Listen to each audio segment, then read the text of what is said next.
이 개국 10주년 여론조사 98일 남은 지금 대선 상황을 정확히 보여주는 듯합니다. 노은지 차장과 조금 더 짚어보겠습니다. 자, 다른 방송사들이 이제 이전 조사와 비교를 하면 이재명 후보가 상당히 선전하는 걸로 나왔네요. 네, 그렇습니다. 채널의 여론조사 결과가 기존 결과와 다른 것은 크게 두 가지인데요. 첫 번째는 단연 두 후보의 지지율입니다. 이렇게 이 후보가 선전한 조사 결과는 처음 나온 건데 35.5와 34.6. 그래서 두 후보의 차이는 0.9%포인트로 오차 범위 내 초접전인데요. 저희가 다른 조사 결과도 조금 비교를 해보도록 하겠습니다. 이게 이제 대선 100일 전이었던 그제 나왔던 조사인데요. 윤석열 후보의 우세 속에 이재명 후보가 추격하는 모양새로 나왔고 동률까지 나오기는 했었는데 채널의 여론조사에서는 변화가 생긴 겁니다. 두 번째 특징은 두 후보가 공을 들이고 있는 2030 지지율에서도 드러나는데요. 채널의 조사 결과 한번 보실까요? 이 후보가 20대와 30대 모두에서 이렇게 오차 범위 밖에서 윤 후보를 앞서고 있습니다. 앞선 다른 여론조사 결과도 한번 비교를 해볼 텐데 윤 후보가 앞서고 있거나 이 후보와 오차 범위 내 접전을 벌여서 채널A 조사와는 차이가 좀 있었습니다. 네.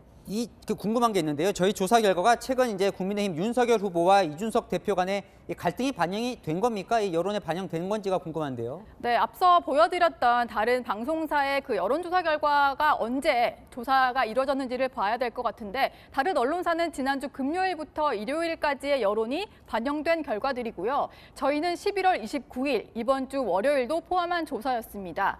월요일이 어떤 날이었냐면 이준석 국민의힘 대표의 패싱 논란이 공개적으로 불거진 날입니다.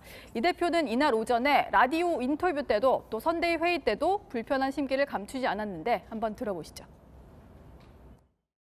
못 들었기 때문에 이준석 패싱이고 황당한 거예요, 제 입장에서는. 그러니까 이게 그런데 반복되고 있습니다, 지금까지. 네, 그래서 국민의힘 내부에서조차 선대위 구성을 두고 윤 후보와 김종인 전 비대위원장 또 이준석 대표 간의 신경전으로 국민 피로감이 높아졌다 이런 진단이 나오고 있습니다. 네, 이 대선이 98일밖에 안 남았는데 초박빙이에요. 이 한 치 앞도 예상을 할 수가 없군요.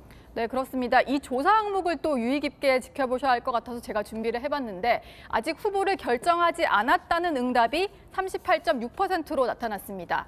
30대 이하 유권자로 조금 더 좁혀보면 응답률이 더 높아지는데 무려 61.2%가 결정하지 않았다 이렇게 답을 했습니다. 후보를 정했는데도 바꿀 수 있다는 응답도 있었는데요. 보시면 27.2%가 바꿀 수 있다 이렇게 답을 했습니다. 이번 대선은 이념보다는 이익 투표 성향이 강하다는 게 전문가들의 분석입니다. MZ세대와 중도층은 보수냐 진보냐 이런 이념이 중요한 게 아니라 실질적으로 나에게 이득을 주는 후보를 고르려는 성향이 강하기 때문에 마지막까지 따져보고 마지막에서야 후보를 결정할 거라는 거죠. 어쨌건 이 지금 조사 대상인 저 후보들 중에 이제 대통령이 나올 가능성이 높은데 이 지지자들도 최선이 아니라 자선으로 택했다 이런 응답이 많은 게 좀 안타깝습니다. 네, 그렇습니다. 역대급 비호감 대선이라는 말이 있잖아요. 이번에 저희 여론조사에서도 여실히 드러났는데 이렇게 좀 달리 비교를 해봤습니다. 문재인 대통령의 국정수행 평가 결과와 각 후보별의 호감도를 비교를 해봤는데요. 문 대통령에 대한 이제 긍정 평가는 41.2%, 윤석열 후보와 이재명 후보의 호감도는 여기에 못 미치는 30% 중후반대를 기록을 하고 있습니다. 유력 대선 후보들이 호감도에 대한 응답이 임기 말 대통령의 지지율에도 미치지 못하는 결과가 나오는 건데요. 거기다가 이 조사 결과도 한번 보시죠.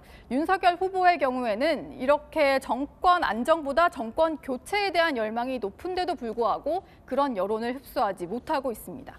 그럼 이 두 후보가 왜 비호감인지 그 이유도 물어봤죠? 네, 저희가 한번 답변을 들어봤는데 두 후보 모두 이 점에서 가장 높았습니다. 모두 인물과 능력, 도덕성 면에서 가장 비호감이 크다 이렇게 이유로 꼽혔는데요. 대장동이나 고발사주 의혹 같은 여러 부정적인 이슈가 영향을 준 것으로 보입니다. 두 번째로 많은 응답이 나온 이유는 조금 달랐는데 보시면 이재명 후보 같은 경우에는 정책과 공약이 또 윤 후보 같은 경우에는 정치 경력이 꼽히고 있습니다. 이 후보는 정책에 대한 호불호가 있었고 윤 후보는 정치 신인이기 때문에 불안감이 작용한 걸로 해석됩니다. 네, 잘 들었습니다. 지금까지 정치부 노은지 차장이었습니다.